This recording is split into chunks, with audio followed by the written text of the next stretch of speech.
Enggak, ini acting ya, acting.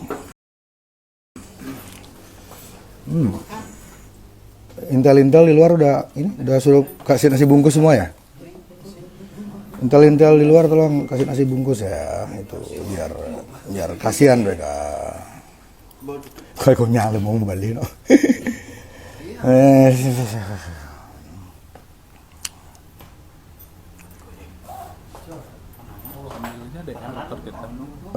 Lupa. Nih, udah nih gas. Oh, yo.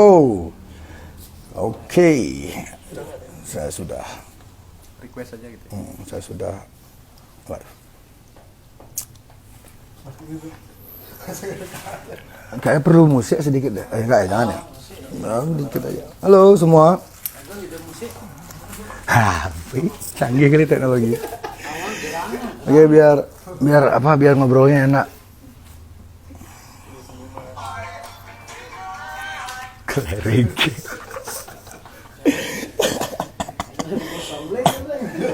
Ini mau kampanye LGN apa ngobrolin teori konspirasi nih?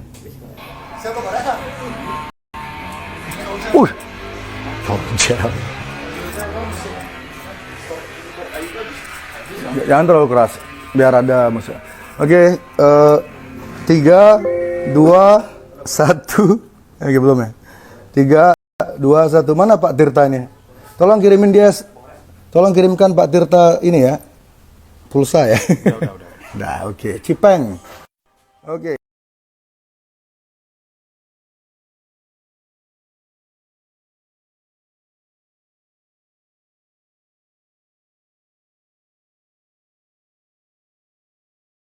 Bapak ada hand sanitizer? Kamu minum hand sanitizer aja. Cheers ya. Udah. Saya ada sehat. Loh, bro, kalau orang bersulang tuh harus lihat mata, bro. Ya iklan. Oke, gak apa-apa. Oke, sama-sama iklan ya. Biar asik ngobrolnya.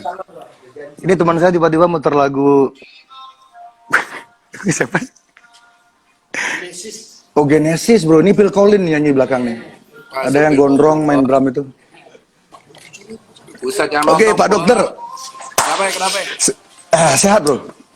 Alhamdulillah sehat. Itu yang nonton banyak amat tuh, gila. Ini mau mantengin apa sih, 50.000 orang?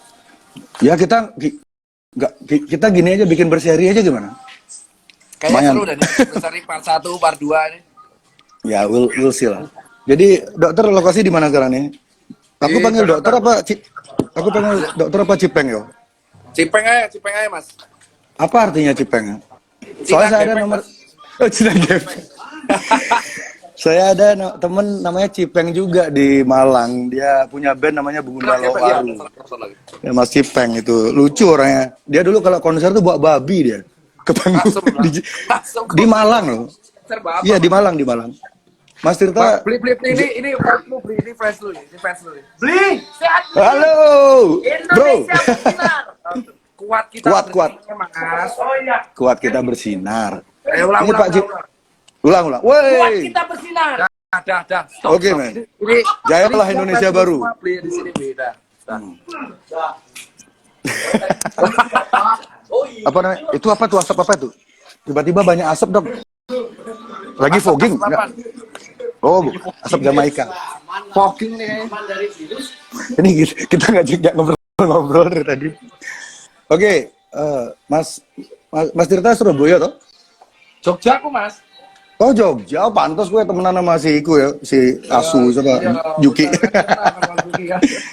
Yuki, Sidlisya, siapa lagi? Heru. Oke, Mas. Jadi bentar. Coba suaranya Mas Cipeng dikerasin lagi, Mas. Volume Mas Cipeng. Ngegas dong ngomongnya. Kue itu. Dengar gak? Ngegas. Dengar gak? Ini. Ngegas ini udah ngegas gila nih. Iya, ngegas. Ini soalnya banyak orang bilang ini keduanya sama-sama ngegas, nanti ntar ketemu pasti nggak ada yang ngegas. Ya pasti nggak ada yang ngegas semua. Kalau jadi ya udah sama, Fred. Yang ininya buat X. Yang X. AirPod bisa. Apa itu? Pakai Bluetooth. Wah, nggak mau. Cipeng disuruh pakai genset. Mas Cipeng disuruh pakai genset. Disuruh pakai genset. Asu. Aduh, gimana Mas penjualan sepatunya? Bisa ditanya. Ini mau bahasa apa sih, ini sepatu apa? Denger. Pakai pendera, mana pendera? Nih, pakai pendera nih, nggak mau kalah nih. Nih. Mantap. Oke, mirip ya, mirip sama yang saya jual di sini. Jadi sebenarnya gini Mas, ini. Siap. Oi. Oke, lo Jadi, dulu. jadi fans Amerika ngontak saya menjebak Mas untuk menunjukkan sepatu Mas yang hampir mirip dengan fans. Jadi ini saya lagi bagian dari teori konspirasi ini. Ini konspirasi Oke. fans, jangan-jangan Mas kayaknya. Ya, oke deh. Oke, kita cukup ya gini ya intermezzonya ya. Mari kita agak serius mungkin. Bisa masuk toh? Masuk. Oke. Suara Oke. Ayolah. Kan gini, apa namanya? Sebagai orang lapangan, saya ingin dengar. Soalnya saya percaya Mas Cipeng ini punya peran sedikit kayak semacam whistleblower gitu loh. Mas Cipeng tahu tuh whistleblower.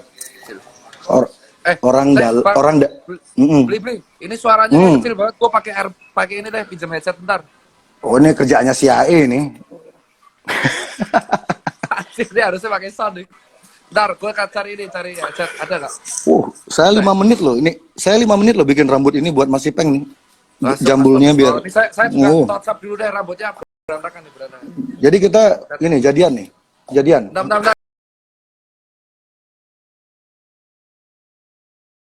Bentar, ini jangan dini ya, jangan dinin. Ini diapain? Jangan di close. Oke. Nggak tahu caranya juga nge-close, Mas. Aduh. Oke, kawan-kawan, buat yang lagi santai, angkat gelasmu. Buat yang nggak minum, angkat tehnya. Jangan banyak-banyak minum teh. Ini suara saya serak karena 3 hari ini minum teh terus-terusan. Aduh.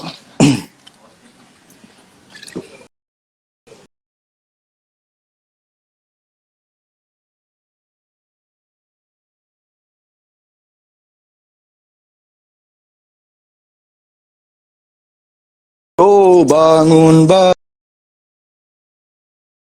subsidi petani. Mana gitarnya, Mas? Sambil isi waktu. Harus. Wih. Mas Heru segidok ya. Mas Heru tumben kowe non. Sehat-sehat. Jalali. Oke, Dokter Tirta datang lagi. Saya mau ngamen nih. Bangun Bali subsidi petani kita semua. Oke. Jancuk. Oh, sorry Cok. Gak apa-apa kalau di Bali jancuk itu naskleng. Musik DJ. Ini DJ ku ini mabuk ya kayaknya. Mas Ade, nama DJ-nya DJ Sade. Dengar gak? Udah dengar gak? Oke, ini enak. Oke, ini enak nih, enak. Enak lah. Oke Mas, saya ke awal tadi toh. Jadi saya pikir Mas Cipeng ini punya sifat sedikit kayak semacam whistleblower. Whistleblower tuh orang dalam yang sering mengeluarkan statement yang di instansi itu mereka tidak keluarin gitu demi banyak pertimbangan. Jadi Mas Cipeng saya lihat sih sering mengeluarkan informasi-informasi yang tidak dikeluarkan oleh institusi resmi. Jadi saya ingin Mas Cipeng coba bercerita, dari kacamata Mas Cipeng, saya ingin tahu di lapangan tuh kayak gimana Mas? Jadi kalau beli nih gini nih. Ini ngegas lah biasa aja nih. Aduh, saya nggak ada alasan buat ngegas. Ntar kamu ngomong yang agak. Bener kan, orang ngegas ketemu ngegas jadinya biasa aja, jadi ya netral. Nanti kalau Mas ada yang ngomongannya mungkin saya anggap kurang masuk akal, mungkin saya ngegas. Tapi kayak enggak sih, soalnya Masnya kelihatannya baik ya mukanya. Muka baik, fuckboy asu. Oh, kamu fuckboy? Orang tuh Aciga, fuckboy sampean tuh pasti kan. Alhamdulillah udah bertobat sekarang. Jadi di era saya nggak ada istilah fuckboy. Dulu namanya Angelo. Oke Mas, silakan Mas. Oke. Jadi thank you Simply. Jadi kalau yang kesempatan di lapangan itu yang nggak disorot sih yang pertama adalah ya gua akuin sih itu tingkat kelelahan tenaga medis. Mm-mm. Benar begitu ya Pak Dokter ya? Oh, ya tingkat kelelahan ini suara dokter. Jadi, Nih, wah, saya sudah siapin banyak data. anjir bawa berkas. Nggak boleh kalah kita bawa berkas. Ada berkas nggak? Wah, nggak bawa kita kalah coy. Jadi kalau yang pertama itu tingkat kelelahan. Oh iya, iya. Tingkat Oke, kelelahan. tingkat kelelahan. Berarti mayoritas tenaga medis yang gugur tuh mayoritas lelah toh? Nah, bukan. Kalau yang gugur kemarin itu, gua kemarin baca sih. Kalau yang dilakukan lu tanya, Mas beli kan, Mas beli itu piye, Cok? Mas Jerry Ya, kan, beli, pakai bahasa Jawa. beli. Mas Jerry aja. Jadi Mas Jerry kan tanya yang di lapangan kayak apa. Yang pertama tuh jujur hampir banyak orang yang anak muda tuh kelelahan kalau yang muda. Karena kan yang kita kan di garda depan, garda terakhir sih. Dan kedua tuh Sudah banyak terakhir pasien ya? nggak jujur. Iya, nggak jujur. Oh. Banyak pasien nggak jujur. Dan yang ketiga, dalam konteks apa Mas nggak jujurnya itu? jadi nggak jujur mereka ini rata-rata tuh mereka ada gejala COVID, pernah mereka datang ke tempat COVID tapi nggak mau ngaku karena jujur mereka tertekan. Nah jadi kalau omongannya psikologi itu memang benar karena mereka tuh tertekan nggak mau ngaku. Mereka karena tertekan mereka nggak mau ngaku karena takut di sinis, takut di stigma, ya kayak stigma betul. kita kayak HIV lah. Nah yang ketiga yang jarang banget kesorot itu adalah selain APD ya, kalau APD orang udah pasti tahu lah, APD pasti nggak tahu. Itu banyaknya media-media yang memplesetkan statement dokter sih. Dibawa ke arah mana Mas? Ada mengikuti narasi tertentu nggak? Kalau yang paling parah sih kemarin sih, itu kalau nggak salah ketua ID ya, Pak Daeng ya. Ketua ID, Pak Daeng, ketua ID, ketua PBID itu kemarin kan sempat diwawancara oleh salah satu media. Bagaimana bentuk distorsi informasi yang nyampe ke publiknya? Coba Kalau jelaskan. pada waktu itu sih, kalau nggak salah ketua PBID kemarin Dr. Daeng itu mengatakan, kalau nggak salah ya, itu dia mengatakan kalau tes massal itu nanti yang kemungkinan kecek itu akan banyak, jadi hasilnya bisa meningkat. Tetapi tiba-tiba di beberapa media tertentu itu digoreng seolah-olah ID mengatakan 1.000 jenazah dan akhirnya dibeturin dan akhirnya kami para dokter dihujat walaupun akhirnya kedepannya ketua ID klarifikasi bahwa itu framing dan akhirnya diklarifikasi bahwa kami nggak pernah ngomong kayak gitu. Nah jadi kami itu rata-rata kalau kemarin statement takut karena semenjak kejadian itu jujur kita takut dipelintir karena aku juga pernah dipelintir juga kan omonganku. Nah tapi kalau kita tuh udah posisi kelelahan, under pressure. Nah kalau yang gugur, jujur aja dari 35 yang gugur, kalau nggak salah udah 35 ya? Kemarin gugur, sekarang udah gugur udah berapa? Betul? Berapa? 35 ya? Dari 35 itu kalau nggak salah ya, Blia, itu ada 6 atau 7, kalau nggak salah nih disclaimer, yang tidak karena COVID secara langsung. Dan ini semua di Jakarta, mostly? Enggak, menyebar. Oke. Terus Paling banyak ada paling banyak di mana ya? Gue nggak baca deh. Kalau yang data, kalau yang wafat paling banyak, gugur paling banyak. Jakarta ya? Iya paling banyak Jakarta. Terus ada yang tertular dari luar negeri, bener nggak? Ada yang import case, terus ada yang tertular dari tempat praktek. Terus ada yang karena kelelahan terus akhirnya tertular, ada yang karena sakit jantung juga. Jadi kalau omongan ada dokter yang sakit jantung juga? Ada itu 6 orang pokoknya ada. Jadi emang itu udah dijelaskan. Dia sakit jantung karena kelelahan, tapi dia jadinya kena heart attack. Ya stres ya. Stres, benar, kayak stres heart attack. Terus ada yang karena dia ketularan dari pasien yang nggak jujur. Jadi emang tertularnya banyak walaupun finishingnya COVID, tapi kalau nggak salah dari 35 6 ya, 6 yang karena nggak COVID ya. Oke.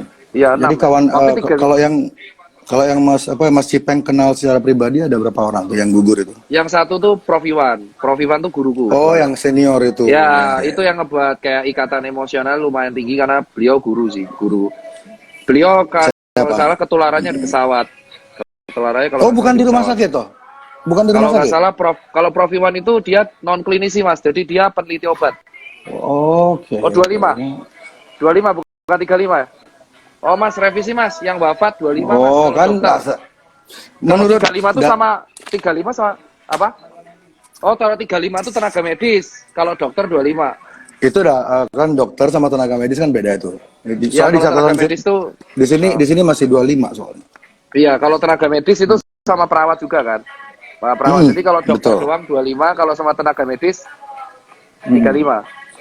Tapi saya boleh nanya nggak sesuatu ke Dokter Tirta? Ada nggak kurikulum kedokteran modern yang mengajari calon tenaga medis atau calon dokter untuk mengatasi situasi pandemi seperti ini? Ada nggak di kurikulum basic?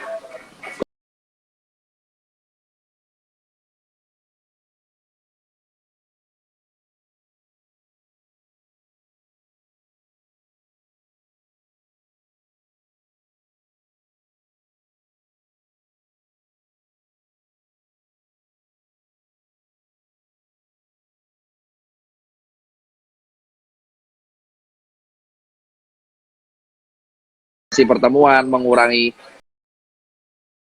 nah, intinya Iya, memutus iya. rantai infeksi. Intinya itu aja. Mm-mm. Jadi Tapi kalau rantai untuk Hah? Gimana? tapi rantai infeksi secara psikomatiknya belum diputus. Ya, makanya Ya. target utama dari kalau kurikulum kedokteran itu ada dua sih. Mm. Prevensi sama penyembuhan, kurasi. Kurasinya yang hadapi garda terakhir kan, yang di IGD, yang di ruang isolasi. Nah, untuk sisanya prevensi dan edukasi. Nah, untuk garda prevensi edukasi itu pemutusan infeksi, maka ada physical distancing dan kawan-kawannya. Cuman kalau yang gue setuju dari omongan Mas D itu adalah emang dari awal tuh tujuannya pemerintah itu menenangkan. Ya, jadi Mas setuju nggak kalau Dokter Terawan itu di awal itu sebenarnya move-nya dia itu tepat atau tidak menurut Mas Ipeng? Di awal dia mengatakan tuh menenangkan Iya. masyarakat. Tujuannya, walaupun ada beberapa statement beliau yang mungkin entah dipelintir media atau mungkin cara ngomongnya salah, itu diterimanya Kalau salah. dipelintir sudah pasti ya. Kita berdua sudah tahu kan media Indonesia. Iya, ingat gak Pak Terawan tuh di awal pernah ngomong kayak gini bahwa Dan virus COVID pernah sembuh sendiri, ingat gak? Di awal banget. iya, betul. Dan beliau itu tentara. Jadi saya kan lihat basicnya Pak Terawan ini beliau tentara. Paling tidak beliau paham. Kalau saya menurut saya teori saya pribadi, Pak Terawan ini tahu 100% persis skema ini. Makanya beliau sering ngomongnya terlalu santai dan order dari pusat, tanda kutip, bukan Jakarta ya. Mungkin Pak Terawan disuruh diam dulu. Makanya sekarang beliau kan hilang ya. Mungkin Mas Ipeng bisa ngejelasin kenapa Dokter Terawan hilang sekarang. Wah, kalau itu aku nggak tahu itu. Jujur aja kita juga kayak kalau masih nggak ada berita, tahu kan? nggak ada selentingan di kalangan apa di grup WhatsApp om dokter yang genit yang suka bagi-bagi foto-foto ya, suster.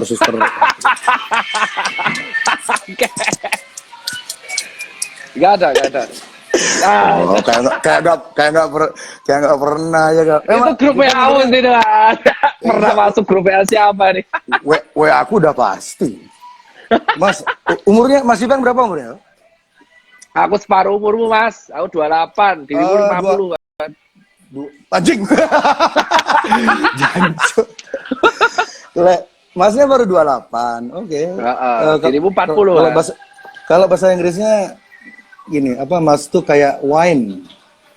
Makin tua tuh makin gak ada yang beli karena mahal. Dirimu laku Aku 43 Mas.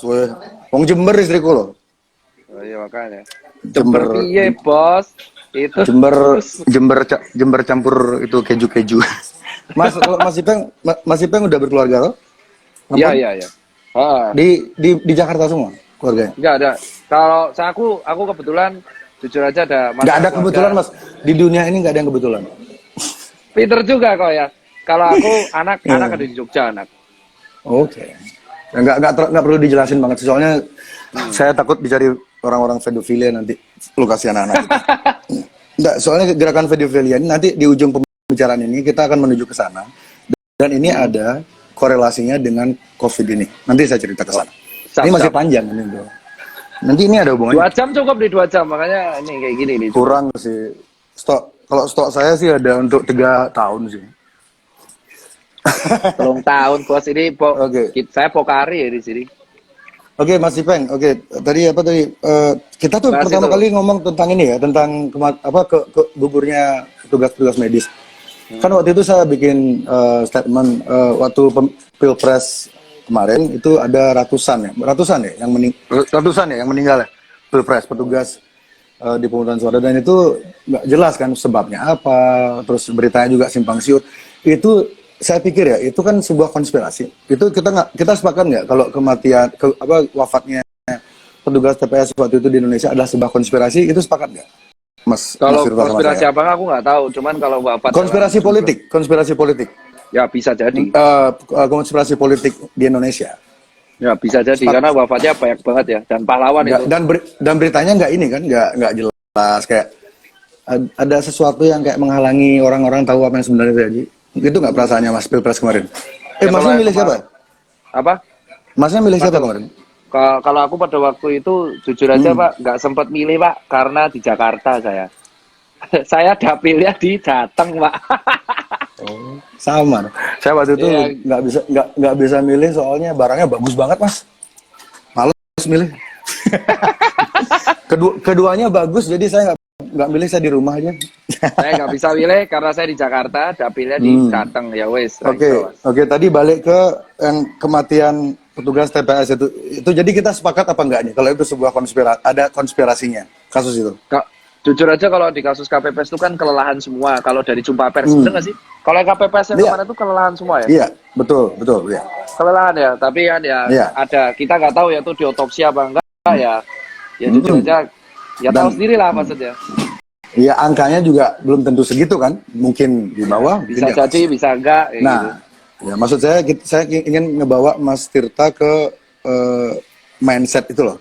Jika untuk skala lokal, nasional Indonesia, konspirasi kayak gitu bisa terjadi. Itu kasusnya Ibu Sarumpait yang hampir mengelabui kita dengan konspirasi itu jelas itu. Ya, itu kan konspirasi. Benar-benar. Itu maksudnya gitu. Ya, itu kan ini untuk skala yang menengah seperti itu, konspirasi itu pasti ada. Dan di lingkar pertemanan Mas Tirta masa nggak ada konspirasi? Pasti ada. Itu hampir pasti ada. Pasti ya, makanya.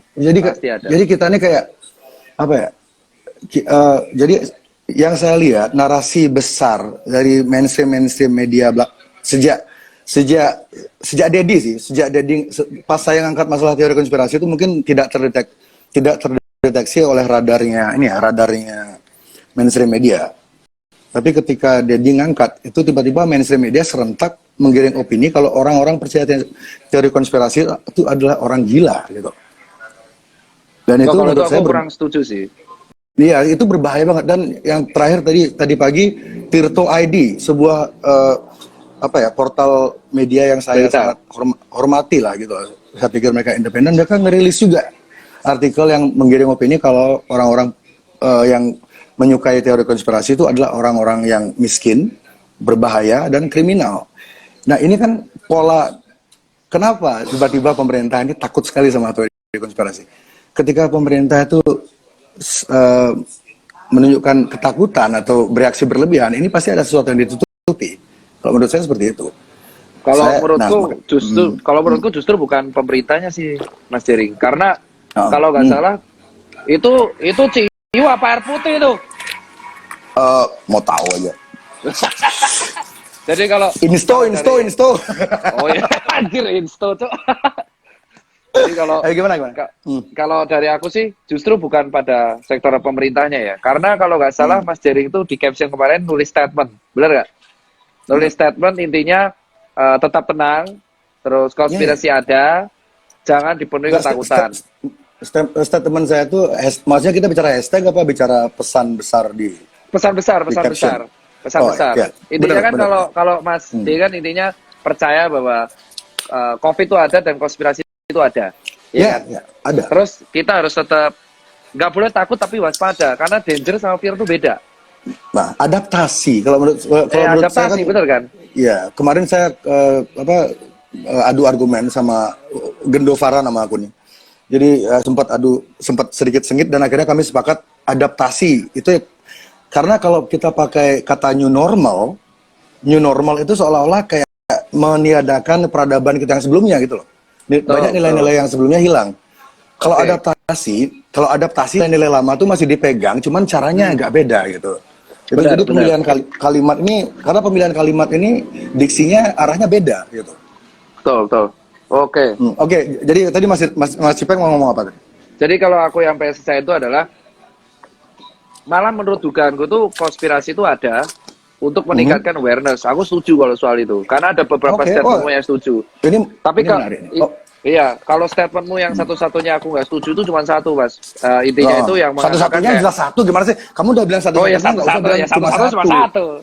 Nggak efektif banget sih jadi dokter. Ya satu-satunya. Gila, tuh. Ayo silakan, ayo. Nah, Saya jadi lagi kalau baca data nih. satu nih, pokoknya satu doang. Itu soal penyebab kematian, itu doang. Hmm. Karena kematian itu yang terjadi di tenaga medis itu nggak Nah, ada yang kelelahan. Mas Mas Cipeng yang nggak setuju yang mana? Yang statement saya mana? Statementmu yang di caption yang ya sebenarnya Ya, itu yang mana? pertanyaanmu kan yang bisa yang mana karena itu? bisa jadi karena kelelahan atau Oh, iya. kelelahan. Nah itu karena Kurang setujunya kalau di mana? Tiga setujunya Jancu. dari tiga suto dari 35 Kurang setuju kan, di mana? 25 diantaranya dokter. Ya, 35, 25 dia dokter. Itu ada yang jantung langsung, ada yang ketularan Iya. pasien COVID cara karena dia nggak jujur. Ya, Ada rest in beberapa peace, yang kelelahan. Jadi emang imbang. Tapi emang sebagian besar finishernya COVID. Tapi yang kelelahan ada gitu. Tapi ini finisher dalam maksud Mas ketika Mas Cipeng bilang finisher tuh, jadi kalau mereka nggak kena COVID, walaupun mereka kelelahan seperti itu, mereka masih ada chance untuk survive maksudnya. Ya betul. Masih ada chance untuk Yakin? survive. Ya, Yakin? insya Allah yakin. Yakin insya Allah. Ini ada kajian medisnya nggak itu? Kalau orang Nah kalau apa? kalau orang sakit, misalnya orang sakit jantung, terus Kalau dia jantung, meninggal, ya kalau terus dia jantung, meninggal, iya, terus ada kebetulan beberapa. kebetulan dia punya corona kan. Jadi anggaplah corona itu seperti apa ya? Kita pakai analogi yang gampang ya, analogi yang lebih gampang orang visual gitu ya. Karena corona ini kan nggak kelihatan ini. Betul. Jadi kita pakai apa yang kelihatan, jerawat ya. Jadi ada orang lagi sakit jantung, terus dia jerawat, dia meninggal.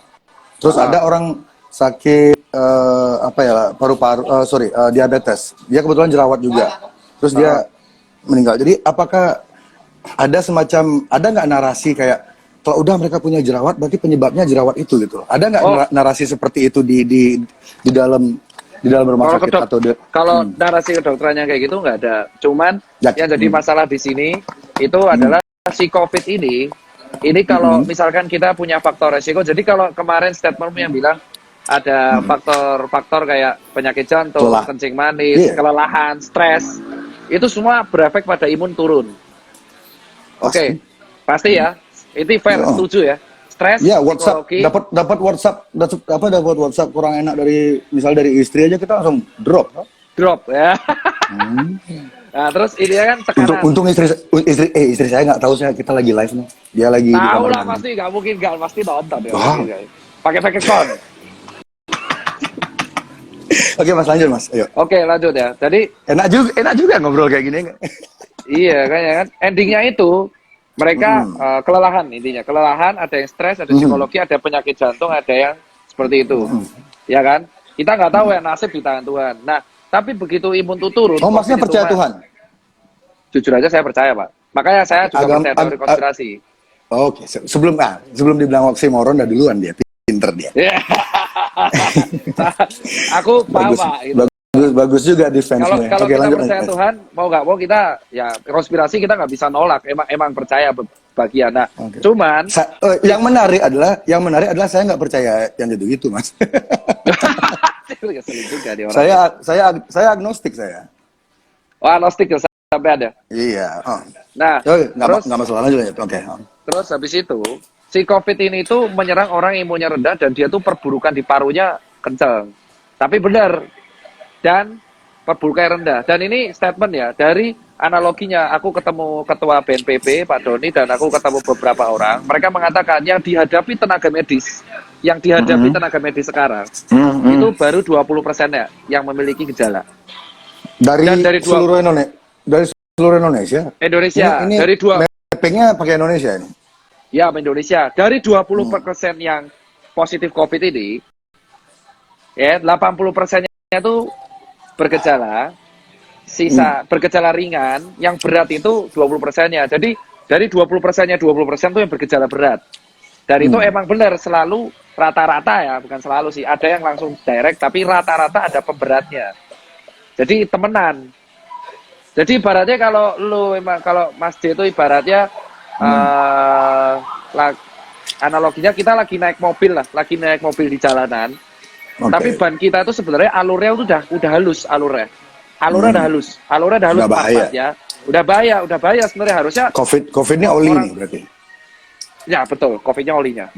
Nah, COVID-nya olinya sisanya tergantung antibodinya. Kalau antibodinya itu kuat, ya dia selamat, survive. Ya kalau dia naik mobil, kalau dia naik mobil kekencangan dan kena oli dan bannya halus, oke dia kelar.